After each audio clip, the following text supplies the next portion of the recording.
My thanks go to the Minister for Foreign Affairs of Bahrain. I now give the floor to His Excellency Yvan Pinto, Minister of Foreign Affairs of the Bolivarian Republic of Venezuela.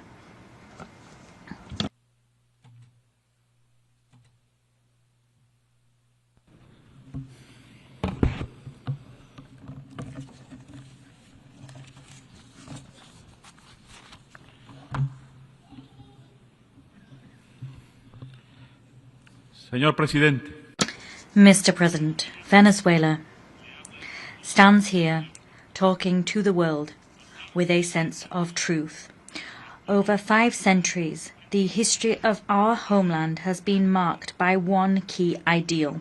That is the goal of achieving a society in which equality, justice, and freedom reign.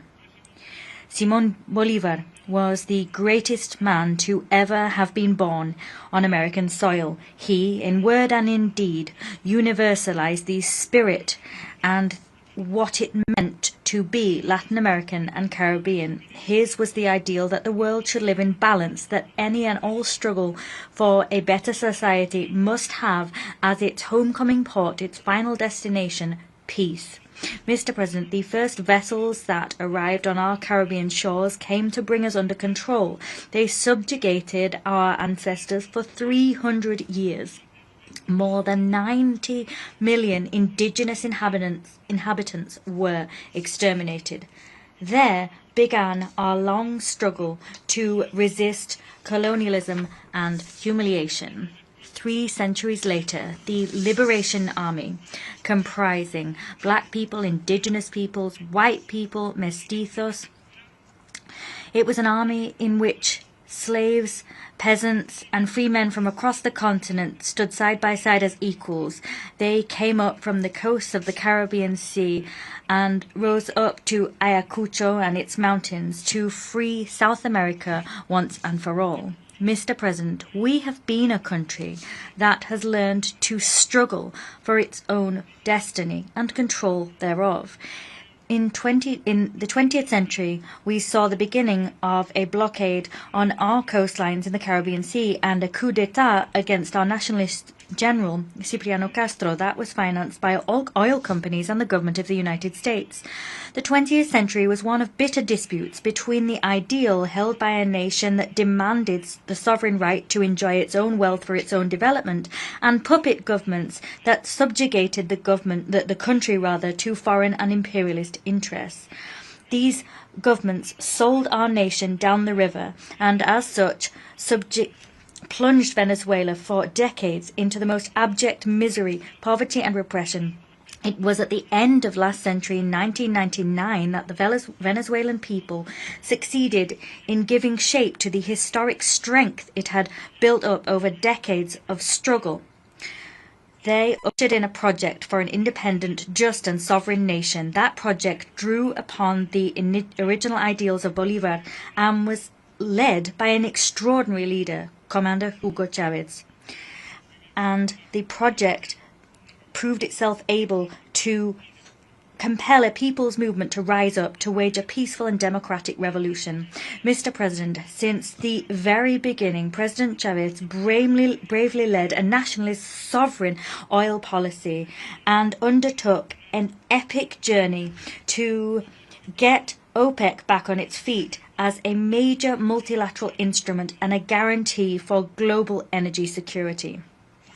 Today, 26 years later, global public opinion and the peoples of the world are acutely aware of everything done by the United States government to topple Commander Chavez and everything it did to lay waste to the historic project of liberation that's been supported and given new mandates time and time again by the Venezuelan people in 32 elections. With the passing of President Chavez, the people in myriad electoral and political events have reaffirmed their staunch support for the historic Venezuelan emancipation project, which is now in the hands of President Nicolás Maduro.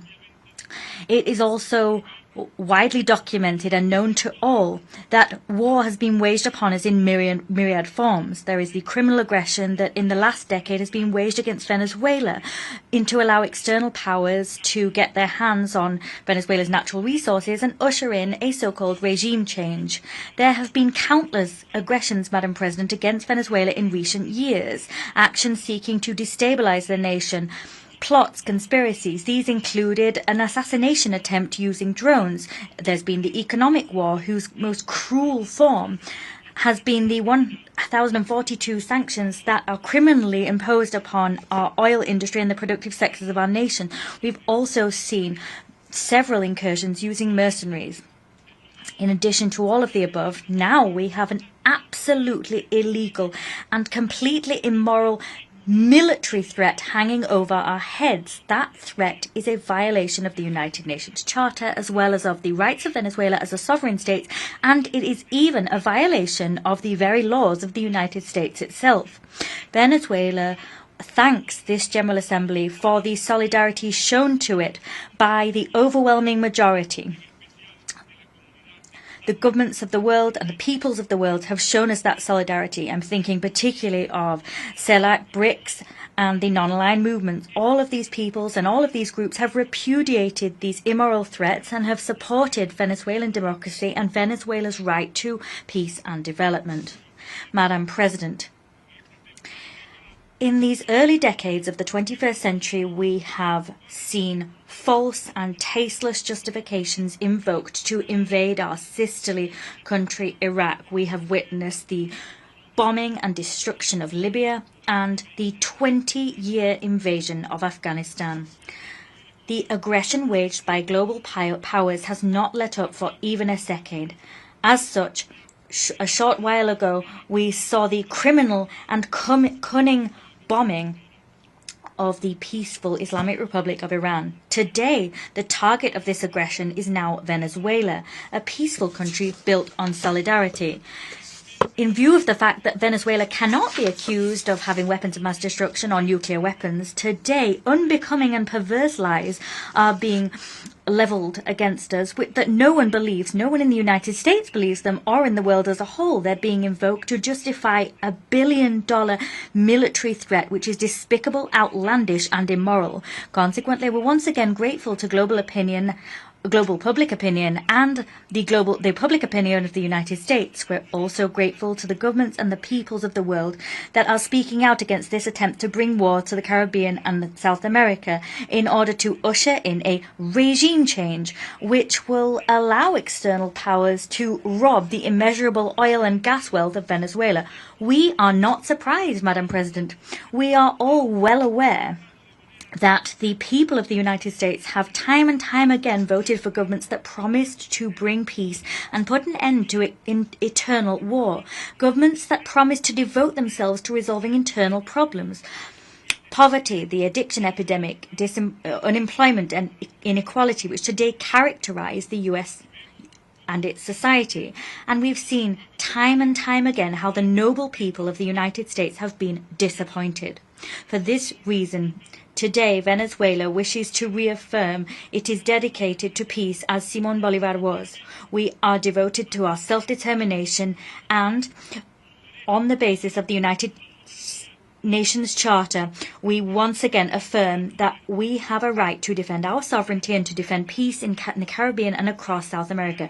Venezuela is part of this new pluripolar world that has been ushered in. Simón Bolívar in 1824, in the altitudes of Junín, was driven forward by the same ideal when, on the eve of a decisive battle, said to his soldiers, "Peru and the whole of America is clinging to you as a hope for peace, the daughter of victory. Even liberal Europe is watching you, enchanted under a spell, because the freedom of the New World is a hope harbored by the universe as a whole." President, Venezuela defends, struggles always, and works for a world of balance, justice, and equality, a world free of colonial empires. It was Chavez who was the great driver of the process to usher in such a world on our continent. He did so by founding Petrocaribe ALBA TCP, and the Union of South American Nations, UNASUR, as well as the Community of Latin American and Caribbean states. The people of Venezuela are a peace-loving people, and for this reason, they are always ready to defend that peace. We are not intimidated by threats, lies, or cannons. The love for freedom courses through our very veins. Bolivar taught us to espouse those ideals when in 1818, in the face of a threat levelled against him by an impudent Washington envoy, said, and here I quote, "It would seem to me, sir, that you are attempting to force me to insult you in return. I will not. But what I will tell you is that I will not allow this contempt to be shown for the government of Venezuela or this scorn for our rights.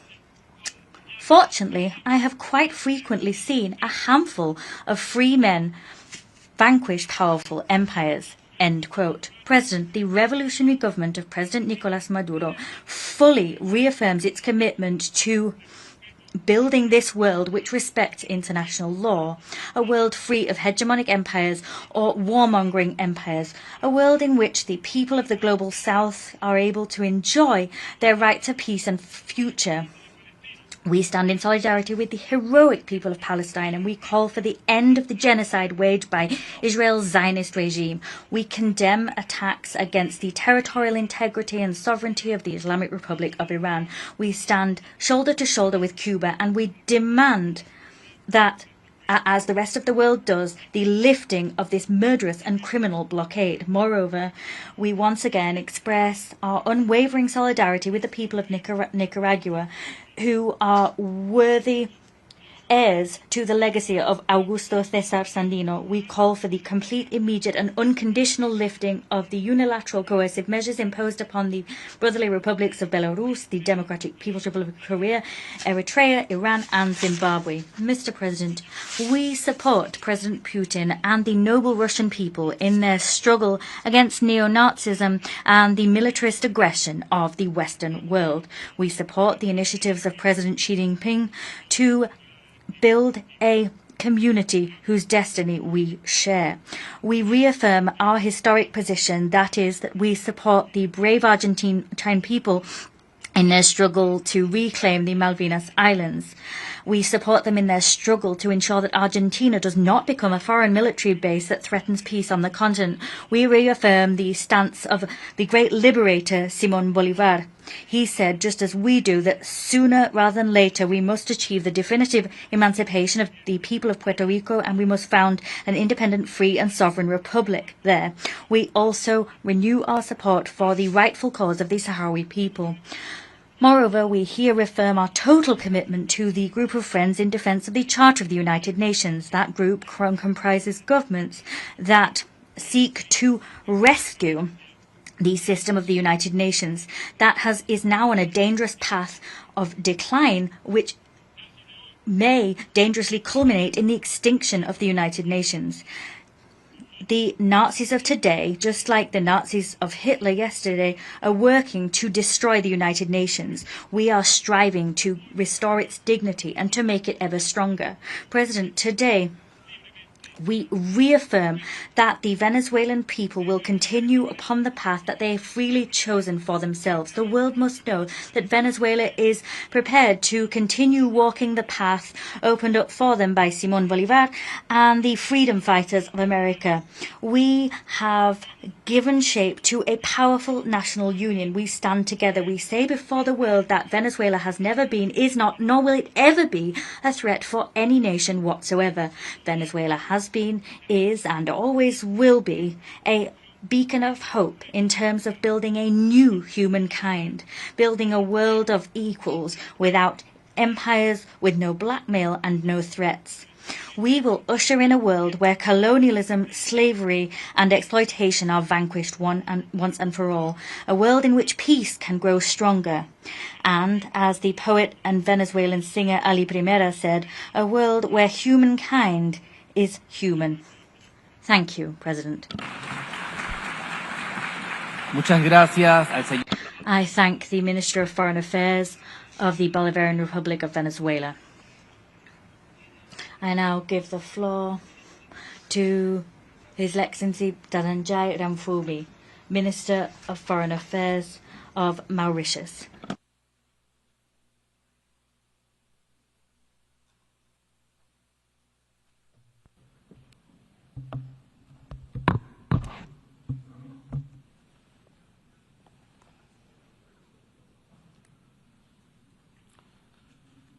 Your Excellency, the President of the General Assembly, Your Excellency, the Secretary General of the United Nations, Excellencies, distinguished delegates.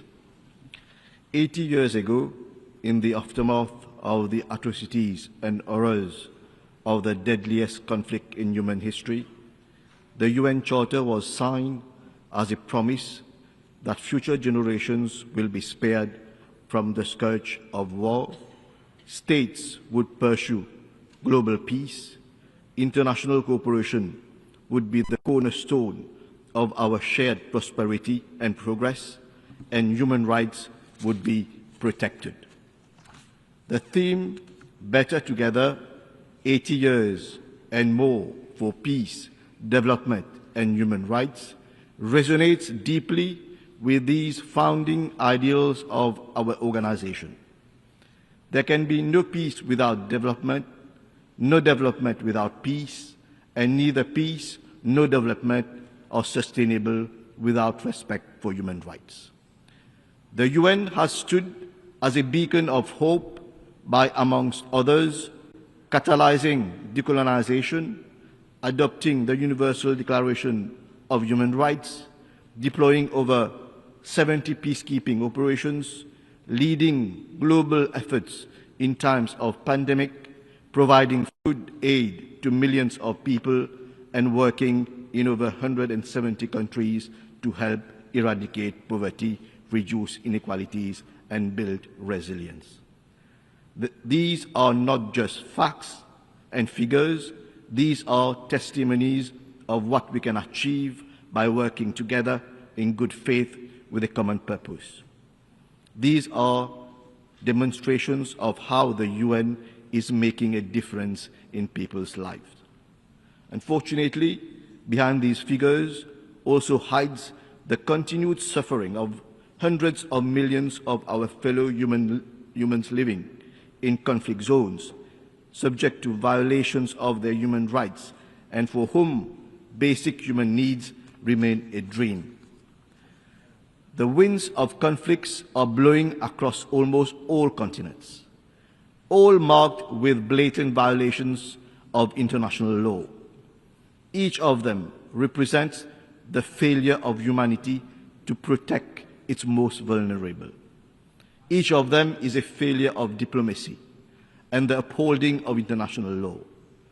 In addition, protectionism and the consequences of the COVID-19 pandemic have put at stake the livelihoods of millions of people, especially in the developing world. Chair, relations between states should not be a zero-sum game. For the last 80 years, the UN has been a forum that allowed coordination and harmonization in the pursuit of common goals. For the continued relevance of the multilateral decision-making system, its legitimacy has to be restored. It should respond to the needs of all, and especially the Global South. We welcome the holding of the various conferences this year, bringing together the world community to chart the path for future cooperation for our common good. For instance, we met in Nice for the Ocean Conference and in Sevilla for the Conference on Financing for Development. Later this year, we will meet in Doha for the World Social Summit and in Belém for COP30. It is, however, unfortunate that we missed the opportunity to conclude the Treaty on Plastic Pollution and protect our planet. But then what matters is how far decisions are translated into concrete action.